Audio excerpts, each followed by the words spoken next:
Suspense.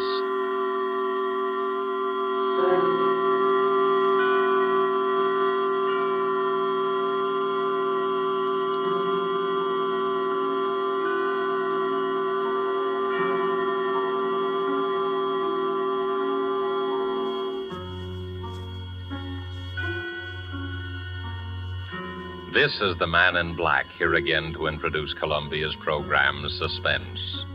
Heading our star Hollywood cast tonight is Mr. Warran William, and with him is Mr. Eric Blore.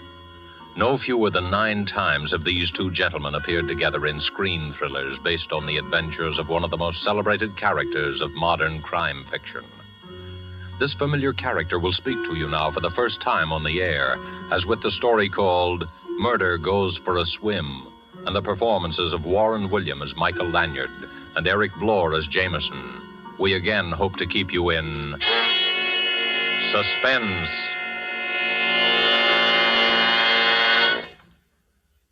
Good evening, ladies and gentlemen. Allow me to introduce myself. Nowadays, meeting me on the street, you'd most likely recognize me as Michael Lanyard, an author of sorts. But if you'll not be too free with the information, because I've been at some pains to allow bygones to be bygones, I was once known rather well by quite a different name. And there are still times when I find myself obliged, or should I say forced, to return to that character, to resort to the somewhat questionable talents of the lone wolf. As a matter of fact, my presence here this evening is prompted by an uncontrollable desire to reminisce a little. Eh, Jameson? Oh, quite right, Mr. Lanyard. And if you'll pardon a gentleman's gentleman for saying so, sir, playing nip and tuck with the police, meeting lovely ladies, you pilfering an occasional gem, I living, so to speak, from hand to pocket. Ha ha! Those were the days, sir. Yes, those were the days. Absconding at times. Perhaps a touch of embezzlement here and there. Now, hold on, Jameson. If we're going to reminisce in public, I suggest we confine our recollections to our later period, when the lone wolf had become a gentleman of leisure and used his talents in the interests of law and order. In that case, sir, I suggest you relate the episode of our little experience at that horrible party we attended at that Long Island estate. Remember, sir? Of course, Jameson, the Rutherford Barnes estate.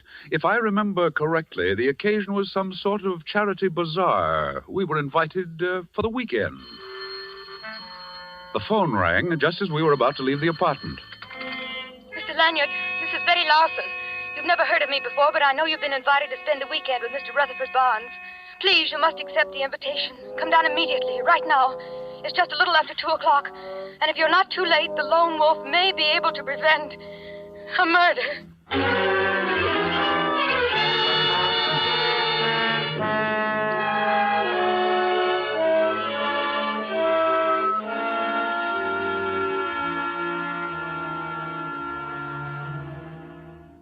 Jameson and I arrived at the Barnes estate a bare 2 hours after we'd received the mysterious telephone message. I was introduced to all kinds of people. First, the famous gossip columnist, Ralph Clinton. Well, Mr. Lanyard, this is indeed a surprise, and I might say a pleasant addition to our little gathering. Something always happens when you're lone wolfing around. Oh, I know, you've reformed. But a fellow can hope for a little excitement, can't he? See you later, old man. Then I met a very, very beautiful young lady. Oh, Mr. Lanyard, we haven't met yet. I'm Cynthia Waring. I've read all your stories and admired the ingenious way you solve those baffling mysteries. I think you're wonderful, really. And, of course, there was our host himself, Mr. Rutherford Barnes, who had recently announced his engagement to Miss Waring. I believe you've met just about everyone, Lanyard. That is, everyone except Bill Hodges. He's the firebrand of our little congregation. He's probably wandering around walking off the effects of the last 10 cocktails. Just make yourself comfortable.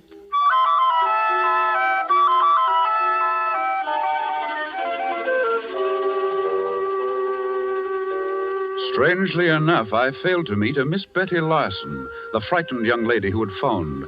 Anyway, the afternoon wore on through the beauty contest at which I was elected to preside as judge, and at which Miss Cynthia Waring, looking very pretty in a big picture hat and hoop skirt, was the winner. After it was over, Jameson and I managed to break away from the rest of the guests, and to escape the heat of the afternoon, we prepared ourselves for a cooling dip in the pool. I say, Mr. Lanyard, we've been to some pretty big and fancy places in our day, but this one is really something. This Rutherford Barnes person must be really an important person. You're quite right, Jameson. Rutherford Barnes is listed in Who's Who as the gentleman who made a fortune out of sardines. Just think, an entire estate built of sardines. Uncanny, isn't it, sir? Oh, Jameson. Forgive me, sir. No more puns, I promise. Well, I should hope so. I say, this pool is constructed just like a miniature lake. Lilies and all that sort of thing floating on top. Quite naturally, if you're going down for the third time, you just take a lily with you. Oh, what a jolly thought. Well, here goes. Watch this beautiful swan dive.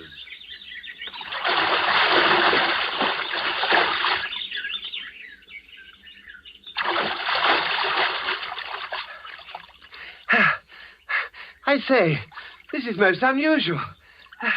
There's a sort of a mermaid lying on the bottom of the pool. And she's very pretty, sir. Last night it was a barmaid. Today it's a mermaid. No, but really, sir. Well, I'm the judge in the beauty contest. I'd better go down and have a look.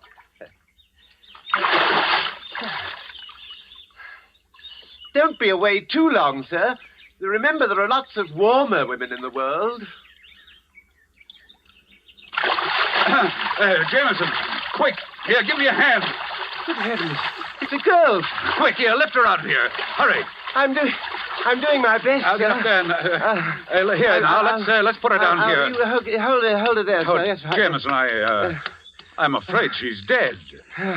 Well, what do you make of it, sir?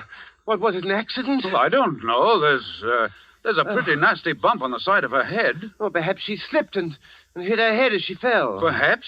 But her bathing suit, not quite the style you'd put on to take a swim. Possibly she was in the beauty contest. Of course, that's it. The program listed 10 contestants, yet only 9 girls competed. Meaning what, Mr. Lanyard? Meaning, Jameson, that this poor kid was the 10th contestant. And if my hunch is correct, her name is Betty Larson. The girl with the telephone message? Precisely. And if her call was on the level, we did arrive too late, and she was murdered. Mr.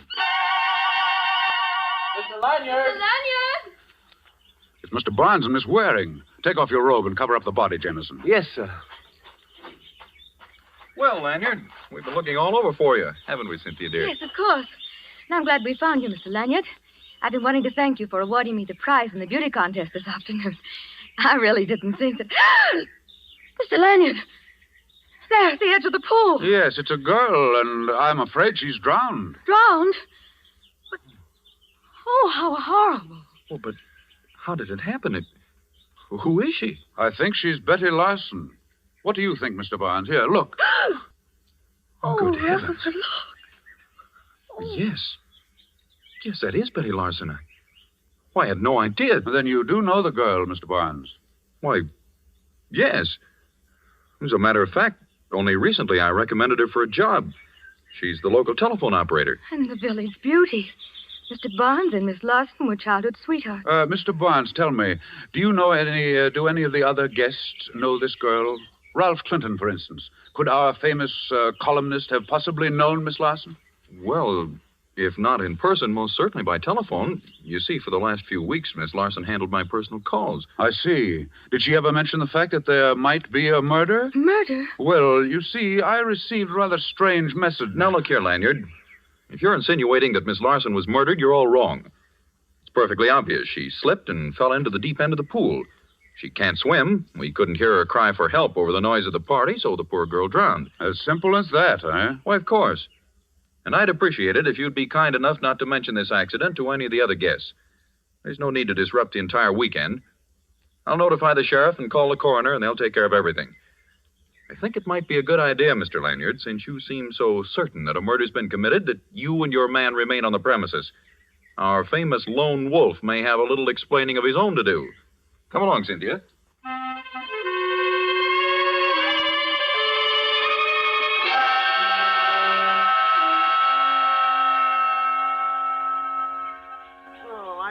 completely at sea, Mr. Lanyard. The sheriff seems to think the whole thing was an accident, that this Miss Betty Larson person dived into the pool and that's how she hit her head. I doubt that, Jameson. According to Barnes, the girl couldn't swim. Hey, buddy. Oh, I think we have company. Buddy. Yeah? If you see Mr. Barnes around, I want to see him. I think he's over at the other side of the house, getting things ready for the bazaar. Bazaar. They don't care how they celebrate a murder, do they? If I'm not mistaken, you're Mr. Bill Hodges, eh? Yeah. Betty Larson and I were going to get married. Everything was great until she starts going around with this society bunch. I got a few things to settle with that society crowd. Especially that keyhole peeper, Ralph Clinton. You seem quite positive, Hodges, that your girl was murdered. Well, what do you think it was, an accident? That girl could swim like a fish. Nothing could happen to her in the water. Yeah, but Barnes says she couldn't swim a stroke. I said she could swim like a fish. But Barnes says... Did you hear me, you little runt? Amazing how that girl could swim. Look here, Hodges. What makes you think Ralph Clinton had anything to do with this? Do you know you're practically accusing him of murder? Listen, Betty stood me up twice last week. I followed her in my car, and she met Clinton both times. He was going to put her in this contest, and she was a cinch to win. He promised her. Then look what happens to her. She's dead. Murdered, I tell you. Well, here comes Clinton now. Maybe you'd better tell him about it. Oh, there you are, Hodges. I understand you've been looking for me. Yeah, I have.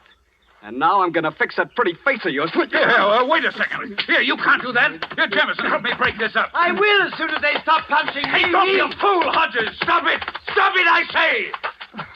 All right. All right, let go of me. Let go. Oh, thanks, Mr. Lanyard. This man's a maniac. Okay. But I'm warning you, Clinton. I'll see you again. When you ain't got your friends around. Personally, I don't know whether the girl was killed or not, but if she was, our friend there, Hodges, will have a lot of explaining to do. You mean you've got something on him, Mr. Clinton? Well, when I was discussing the contest with Betty Larson a few days ago, she told me that Hodges had warned her not to enter it. It seems he was afraid that if she won, it might go to her head and she'd walk out on him. As a matter of fact, he told her to stay away from here. Well, there's going to be a coroner's inquest in the morning, and I suggest that you tell this to the sheriff as soon as he returns. Oh, why, tell that to the sheriff? Oh, no, I'd rather hate to do that. You see, Lanyard, someone in my position, I can't afford to get involved. After all, it's my business to report scandal and not get mixed up in it. But look here, you... I tell you what, give me a chance to think it over, and I'll see you at the treasure hunt tonight.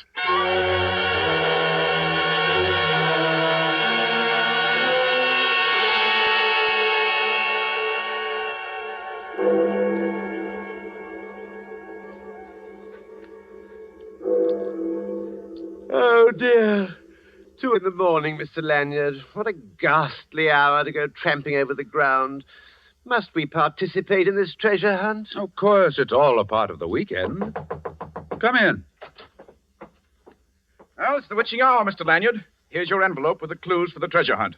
You'd better hurry. Everybody's ahead of you. Thank you, Mr. Clinton. We'll catch up. Fine. This ought to be very interesting. Seeing the lone wolf stalking down his prey. You know very well, Clinton. Oh, sure. I forgot. You're not the lone wolf anymore. You're just nice, innocent Mr. Lanyard. Well, good hunting. See you later. Well, here you are, Jameson. This is our clue. Go ahead, read it. Under the oak and under the cover, where have met many a lover, light a match and look deep down, find your clue and win your crown. I say, isn't that lovely? Can you decipher it? Oh, of course, sir. It means, Exactly, Jameson, the old well. That's where we'll find the next clue. Come on, let's get going.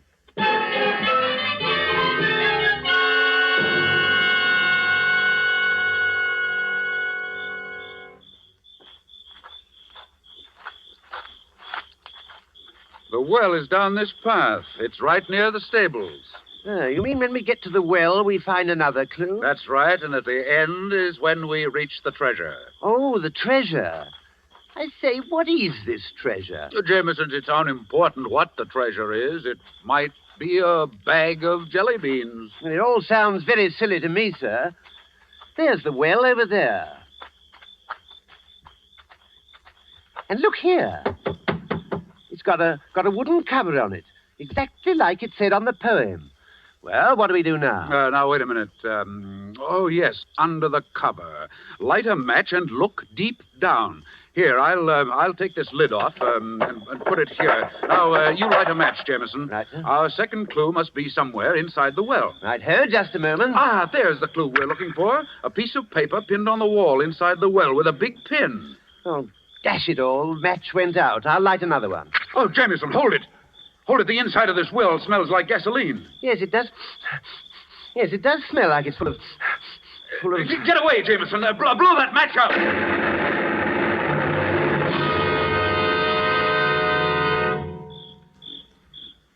Oh, are you all right, Mr. Lanyard? Yes, and no thanks to you. Oh, I couldn't help it, sir. If you ask me, we walked right into a trap. And quite obviously. Here, let me help you up. Oh, thank you, sir. Oh, if I'd had any idea... Ouch! Well, now what's the matter? Oh, I've been stabbed. Well, let me see. Oh, steady, Jameson. I'll pull it out. Oh, be careful, sir. Oh. Oh! There we are. And very interesting. What is it, sir? Oh, it's that big pin. You could have been hurt quite badly. Well, if you ask me... Come along, Jameson. We've got work to do.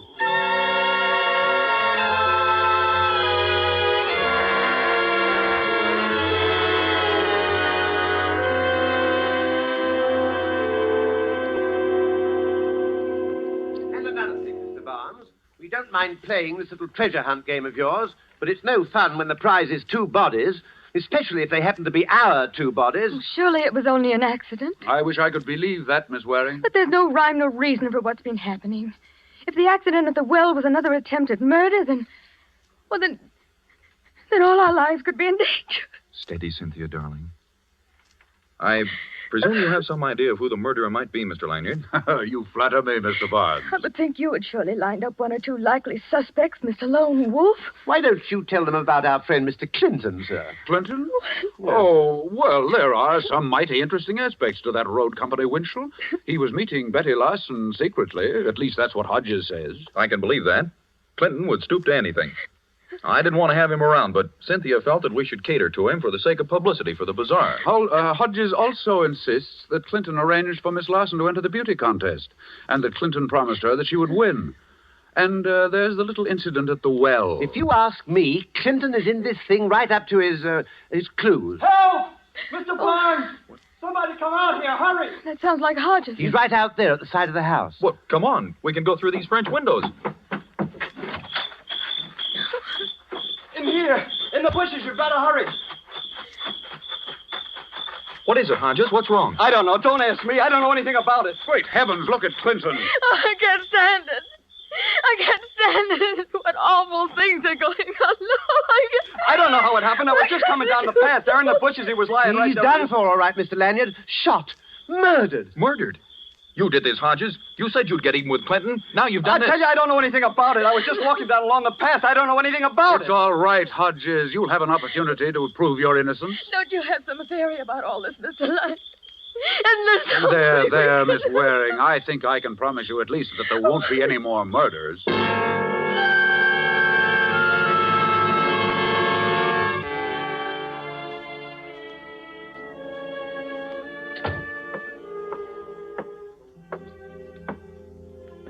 Hold the flashlight a little higher, Jameson, on the clock on the mantelpiece. Yes, sir. Just as you say, sir. But aren't we taking a bit of a risk, Mr. Lanyard? Leaving the estate without checking with the sheriff? Shh, quiet, Jameson. If I don't find what I'm looking for here in Clinton's apartment, I'm afraid we'll have a lot of explaining to do. I'd just as soon we didn't go back. There's been 2 murders already, and they say things come in 3s. How interesting. Jameson, why do you think I've got you flashing the light on that clock on the mantelpiece? Well, sir, I'm a bit rusty. I think it might be safe to say, well, it would be safe. Exactly, Jameson. You never fail. The safe behind the clock on the mantelpiece.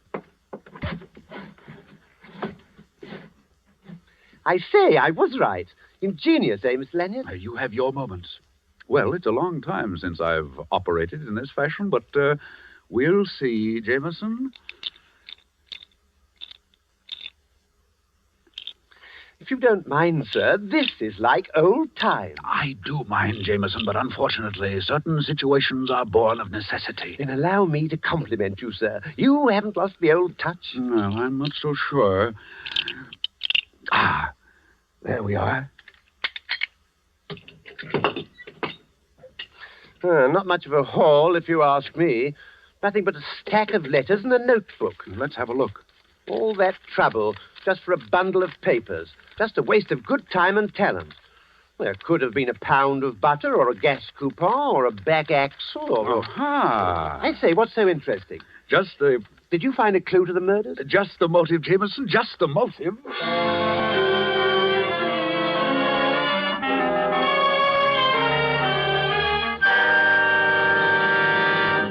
Look here, you can't keep me here, Sheriff. All I did was find Clinton. You can't hang a guy for that. Keep your shirt on, Hodges. Nobody moves out of this room till Lanyard shows up. If he doesn't come in 5 minutes, I'm going to put out a call and have him pulled in. Seems to me that Mr. Lanyard has admitted his guilt by disappearing. Well, whatever the case may be, I think you should allow me to go. After all, this is my house, and I do have guests. They might think it rather strange if their host isn't around. Look, Mr. Barnes, party or no party, there's been a couple of murders committed around this joint, and everybody in this room is under suspicion. Really, Sheriff? If you're going to keep us here and allow Mr. Lanyard to stay... Good evening, Sheriff. Jameson, say good evening to the sheriff. He's been very patient, I hope. Good evening, sir. Constable. Sheriff. All right, you two. You'd better make it good.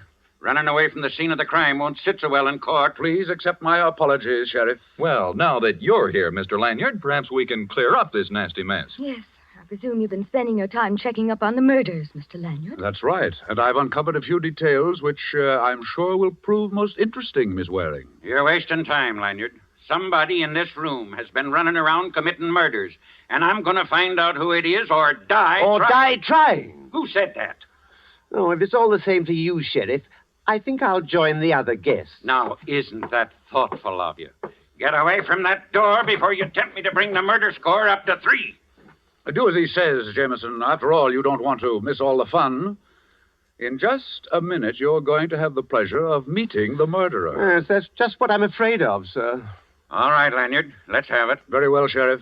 First, allow me to review events from the beginning. Just as Jameson and I were leaving for Mr. Barnes's residence, we received a rather unusual telephone message. It was Betty Larson. That was about 2 p.m., wouldn't you say, Jameson? 5 minutes after 2, to be exact, sir. Thank you. We arrived at Mr. Barnes's estate by 3:30. At 5, Jameson and I went for a swim in the pool. It was then we found Miss Larson. At what time did the coroner examine her, Sheriff? Around 7 in the evening. But what difference does it make? The poor girl had been dead for 10 hours. All the difference in the world, my dear fellow. Simple arithmetic will show you that it was impossible for Miss Larson to call me at 2 o'clock. At 2 o'clock, she'd already been dead for 5 hours. Hodges, you did it. You paid someone to make that call. You're crazy. I had nothing to do with it. Pipe down, Hodges.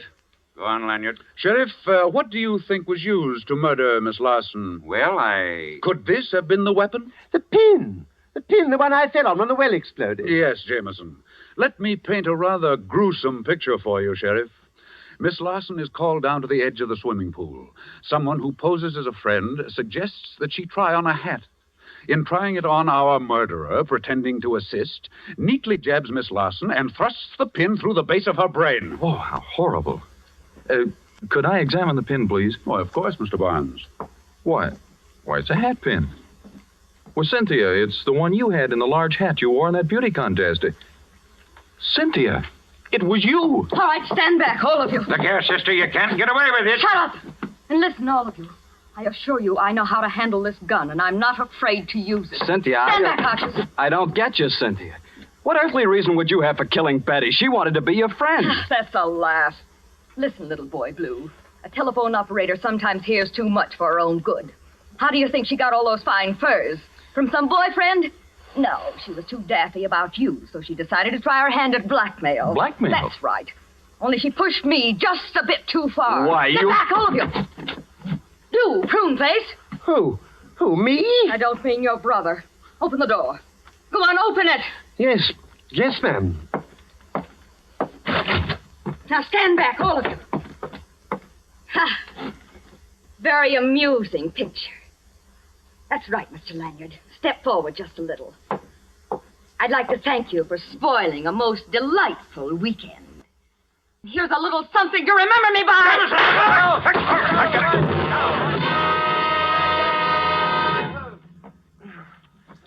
Jameson, are you all right? Yes, I think so, sir. Oh, thank heaven. Yeah, you did a good job, Jameson. You not only saved Mr. Leonard from getting shot, but when you fell against this door, you also managed to knock Miss Waring colder than a doornail. Oh, it was nothing, really. And as for you, sister, maybe these bracelets will keep you out of trouble. Because when you come to, you're going to find yourself booked for murder. Double murder, Sheriff. Dig the bullet out of the wall over there, and you'll find it will match the one found in Clinton's body. Well, what do you know?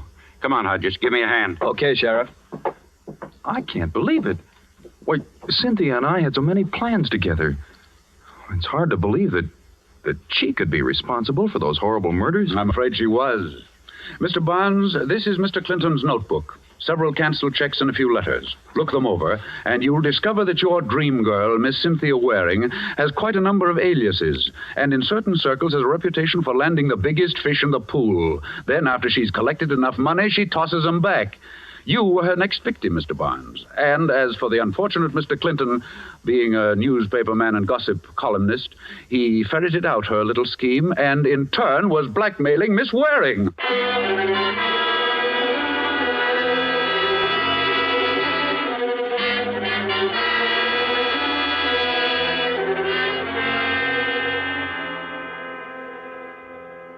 Well, ladies and gentlemen, I guess that just about puts the cap on that story of our little adventure at the estate of Rutherford Barnes. Miss Cynthia Waring was a very shrewd and fast-thinking young lady. She got one victim with a gun. She almost got Jameson and me at the old well when the gasoline exploded, all of which began with the first and most ingenious of the murders, the particularly cold-blooded murder of Betty Larson with that hat pin. And, Jameson, of course, we have you to thank for having discovered that most important bit of evidence, the pin itself. Yes, Mr. Lanyard. And I must say, I got quite a lift out of that myself when I discovered it. Now, Jameson, remember your promise. Suffice it to say, you discovered the pin. The hard way, I admit. Oh, yes, sir. There's no doubt about that. The criminal would never have been stuck in the final analysis if I hadn't sat down and got myself stuck. That will be all, Jameson. Good night, ladies and gentlemen.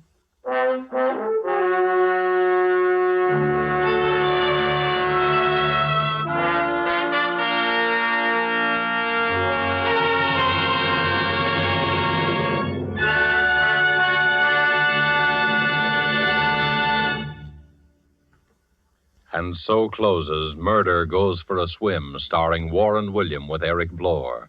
The first appearance of the lone wolf on the air, and tonight's tale of Suspense.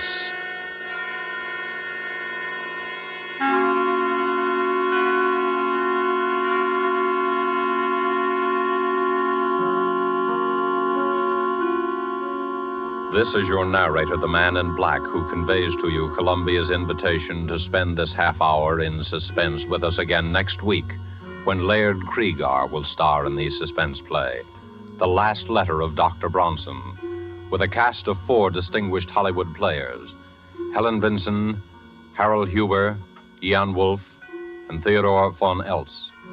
The producer of these broadcasts is William Spear, who, with Robert Louis Cheon, the guest director, Bernard Herrmann and Lucienne Marowik, conductor and composer, collaborated on tonight's Suspense.